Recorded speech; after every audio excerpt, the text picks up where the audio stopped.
there's no meaning in life. How do you think your first acupuncture experience will be like? I have no idea. I have some sleep problems, but it's my first time doing all this. Get me in more. At one point, I just looked at my hands and I'm like, what is real? I'm Mark, and this is Confessions to My Acupuncturist. Before each conversation, my guest receives acupuncture, How's it feel? Feels fine. and then we talk about the questions they're wrestling with. I grew up as a pastor's kid. Indoctrinated is a fair term, right? Like I was basically brought up in the church and indoctrinated into the creed. We all inherit beliefs about who we are, what's true, and how we're supposed to live. Like you go deep within and you kind of wrestle with something. And to me, that's just some version of like saying that you're wrestling with God. But what happens when those beliefs stop feeling true? I found myself like a ventriloquist. I think like my mouth kept saying things that I didn't actually think. In this episode of Confessions to My Acupuncturist, Euwyn shares how growing up as a pastor's kid led him into an existential crisis. I might do a lot of things that I feel are true for me that other people might question, and that's fine. And how the philosopher Søren Kierkegaard helped him find a way forward. The truth is what is true for you. My name is Mark and this is Euwyn. And today we'll be covering some stuff. This month, I'll have a book published to my name titled After Nihilism. And the basic idea is that right now in the world, everything feels default nihilist. Like people are suspicious of meaning. Like, does life have any meaning? Is there, some higher thing about this universe? Most people might greet that question with some kind of suspicion. And so I'm kind of addressing it from that level. Like everything right now is questioned and people are very cynical, and the basic premise by the end is to explore whether there's a path forward for meaning. 5 years ago, I started writing it from the position of like having a lot of thoughts because that was a whole 5 to 8 years long journey of figuring out my faith. So background for everyone is I grew up as a pastor's kid, right? So born into a Christian family, indoctrinated is a fair term, right? Like I was basically brought up in the church and indoctrinated into the creed. But then over time, I encountered a lot of doubt. I'm like, hey, I'm not so sure about all these things. Like, why shouldn't I do this? Why should I do that, right? It all feels like something that I was molded into versus something that I fought for myself. So alongside a lot of that questioning came a lot of reading and questioning and like figuring things out. So I fondly remember one shower I had where I think I was showering in the dark for some reason. And then I had so many thoughts, and then they all kind of just spilled out in my head as like, one bullet point is this, and then second bullet point, third bullet point, and then, this first bullet point adds into micro bullet points. And then my immediate thought is like, I have to write this down. So that was the birth of the book. I would say it's all born out of that personal like wrestling with like at first my faith, but at the end of the day, in the final form, it's like completely agnostic. So like, whether you're Christian, Buddhist, a Satanist, you can read it the same way, right? It speaks to the same fundamental human condition that everyone has. So I zoom into your own faith.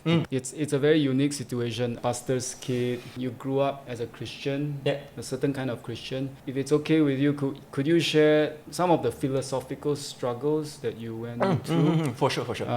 I grew up in a church. Like many other pastors' kids, I was forced to serve. And it's not a bad thing. The way I'm saying it now is as if like I was traumatized or something. Not really. It's quite a pleasant experience, honestly. So I was super involved that way, right? All the music stuff, the youth stuff. Like I was also very playful, so I was always running around the church, and everyone knew me as like the naughty pastor's kid. But yes, so over time, where my struggle started was only really when I moved to Australia. When you get out of a certain environment, or maybe people would say echo chamber, then you realize that there are other signals or other forces or other possibilities out there. Yes. And I always tell my dad, hey, Dad, I actually really applaud you because you sent me to Australia, and I have at one point, and I was 19, right? I had this really strong sense like I could have really gone anyway. Like I could have been obviously I could have been like, a really good kid, like 50-50 chance I could have been like way down the other side, whatever that looks like, right? So I tell that to my dad and he chuckles. But a lot of the struggles was just people will ask me questions. Being outside of the echo chamber, it's not so. Nobody just takes what my reality was for what it was anymore. Why do you go to church every Sunday? Yeah. And then at the time I was also wrestling with those questions, but I found myself answering what I always answered, which is like, I think God is there, real. And I found myself like a ventriloquist, I think. Like my mouth kept saying things that I didn't actually think. And after a while, it became more and more apparent. It's like there's this gap between like, I'm actually not sure of what I'm saying. The feeling is very much like, I'm sure everyone is familiar with when you're in school and you don't know the answer, but the teacher calls you up to answer the question. Then you're kind of making up an answer on the spot, Yes. and it sounds good. It sounds like something you've said before, but is it correct? You have no idea. Is it actually honest? Like you have no idea. So it's the kind of feeling, I guess. Then. So is it like, just now you used the word indoctrination, right? Yeah, is it like the indoctrination come out, but then you doubt it in a way? Yeah. Like that? Maybe it's because when you're in different circles or different environments, then you're also like given different ways of looking at this thing that you've been brought up into. Yes. I don't know, it's like you've always seen an apple from here and it looks good, but then you've learned to see it from the other side and it's actually a bit, it doesn't quite look the way you expected. But yeah, so at the end of the day, I think a lot of the doubt came mainly from questions or like just being around other people. And then obviously once that was born, and the more I sort of had it within myself, and I think the biggest moment that came to a spurt was like, actually, it's also how I start the descent part of the book, but it's like at one point I just looked at my hands and I'm like, what is real? I don't even know what this is, This was how many, 1 year in Australia? Yeah, 1-2 years in, about there. Okay. Yeah, I was like 20, 21 maybe, so I would call that, maybe people would call it an existential crisis or so. Yeah. Maybe. Yeah. So it was quite a struggle that you feel even lost lah. Yeah. Like I don't know what is real anymore. Like what is honest? What is like? Is there anything? And then I think this is where a lot of what I'm trying to write about is for people like what I was during that stage too. Because then the easy answer, the easy way out is like, you know what? There's no meaning in life. Yes, Nothing I can see. exists. Like all this thing you see out here, everyone else is just like figments of your own imagination, which is, I think, more prevalent than we tend to think it is. I think a lot of people actually think that even when they are like, much older. Yes. There's this term that came up lah. It's spiritual identity. Just using those words, could you sort of speak a little to that? What aspects might have changed? Because I bet you're a very spiritual person. That's why you are struggling with this. What was the before spiritual identity? What was in the middle? Yeah. I think every journey has a similar pattern. And that's the one I also went through, right? Which is first you don't question it, you just kind of grow up in it. And then the next position is you start to question it, and then you go the other way around. You're like, that is all bullshit, right?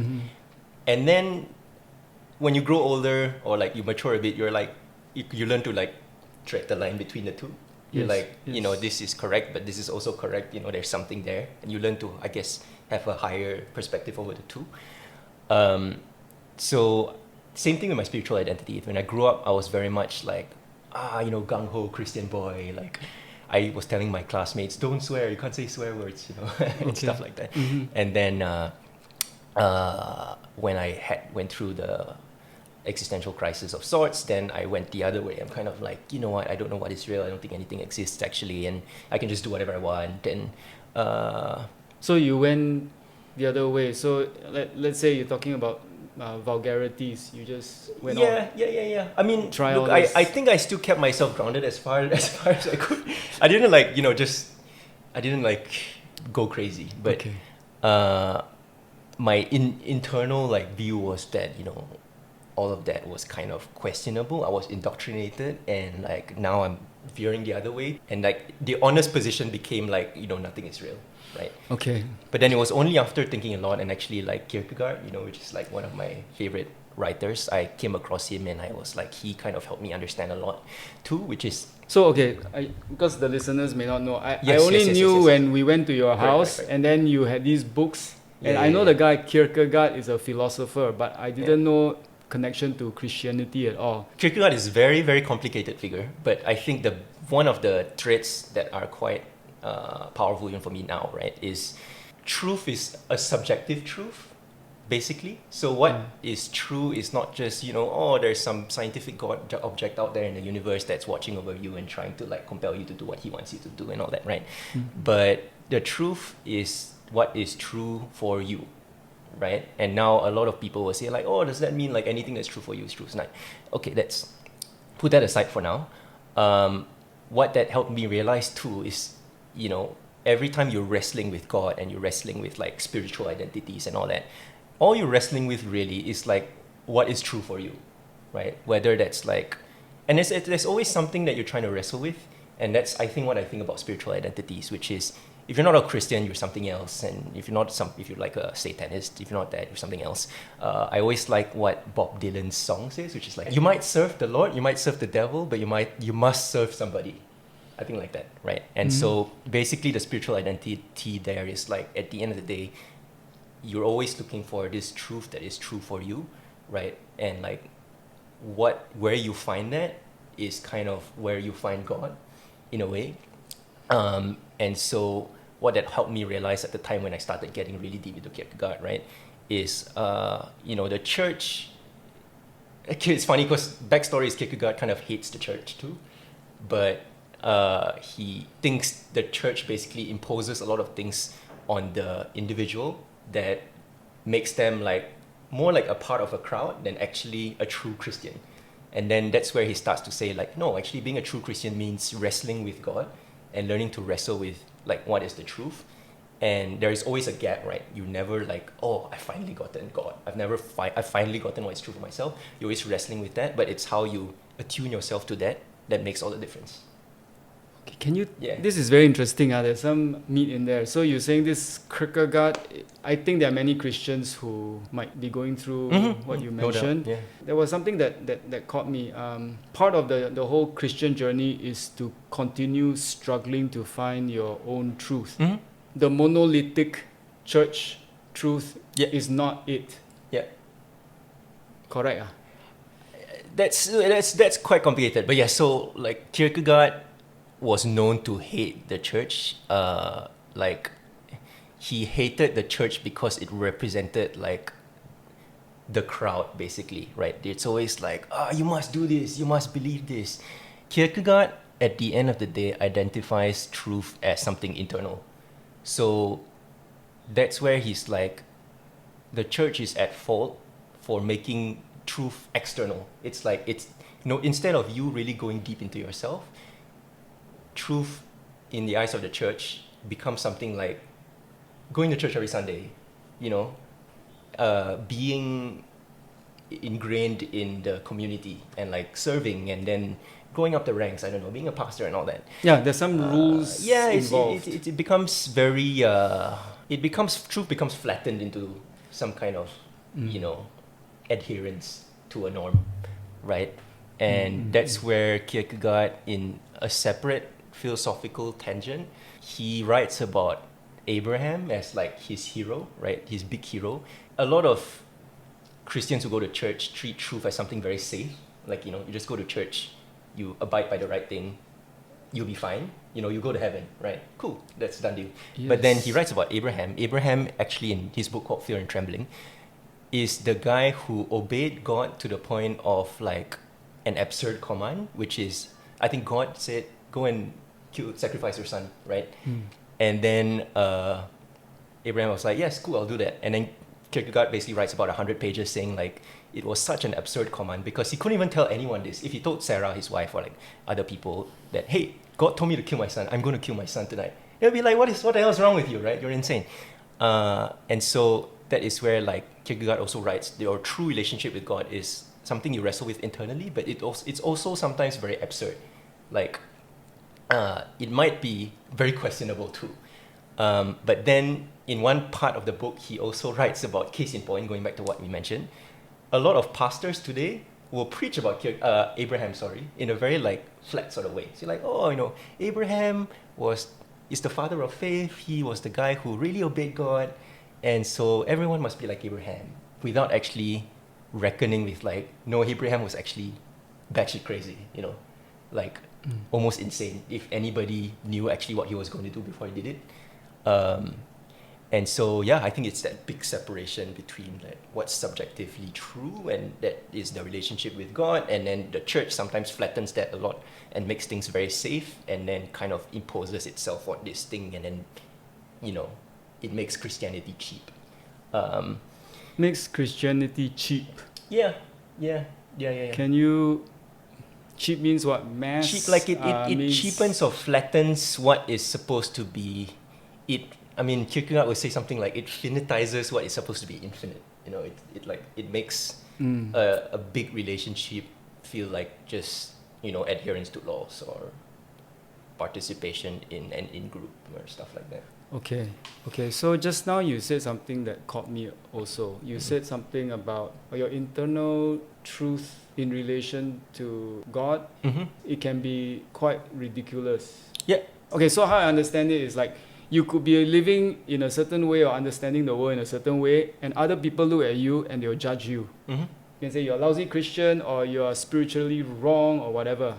There's something about your internal life or someone else's internal life that can be judged by others because it's a bit weird, or it's wrong, or it's a bit crazy. Yeah. It's quite a contentious topic even within the world of Kierkegaard, I would say. You don't mind sharing a bit? So, Kierkegaard was also writing in a world where, like the Christians, a lot of philosophers were creating systems that like boxed the individual in a concept, right? So, like for example, before Kierkegaard, a lot of philosophers, whether it's Hegel or other people, would be like, this is humanity and this is human consciousness. It's like this, and this is the system that all human activity falls under. And then Kierkegaard basically came as like the knee-jerk response, like, whatever systems that any human can build, right? Whether it's like a 1,000-page textbook on like what human being is and what a human being should be, I am somehow still outside of that.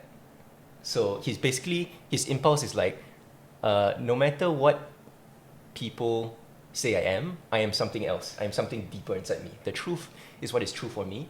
And then he writes at the end like, he doesn't know what this truth is yet, but he desires it, right? Kierkegaard, I think, is really representative of like finding your inner truth, basically. For example, one might say, how about, this is a bit controversial, but like jihadists, right? Okay. Yeah. Is what if your inner truth is to go and bomb something, right? I see. Yes. Then that's actually a good question. That's actually a good rebuttal to Kierkegaard. But that's where a lot of other things come into play, Perhaps that'll be a separate rabbit hole. But at the end of the day, I think where Kierkegaard comes in and where that reflects in my journey is like, okay, let's forget the institution. Let's forget morality, what people think is right and wrong. Let's just learn to look deep within and reflect. And when you look deep within, it's never like quite so simple as excavating, like some psychologists like to paint it as like, oh, you go into your childhood and all that. I don't think it's so simple. It's always like you go deep within and you kind of wrestle with something, like something that's not there, something that's there, something that I need, something that I don't have, something that I should be but I'm not. And to me, that's just some version of like saying that you're wrestling with God, right? It's just secular way of saying that, or psychological way of saying that. Yes. And so the main thing is that turn was for me like the later stage of my journey where I like, okay, at the end of the day, I am wrestling with this thing. I might do a lot of things that I feel are true for me that other people might question, and that's fine, right? And I guess another secular / spiritual way of calling this is calling, right? I'm here to find my calling, and then I'm going to exercise it, even if it's questionable. I'm not going to go and kill somebody. It's a separate rabbit hole, but at the end of the day, I'm trying to find that stake in myself where I'm like, I'm doing what I should be doing, which is also to say I'm doing what God wants me to do in a convoluted sort of way.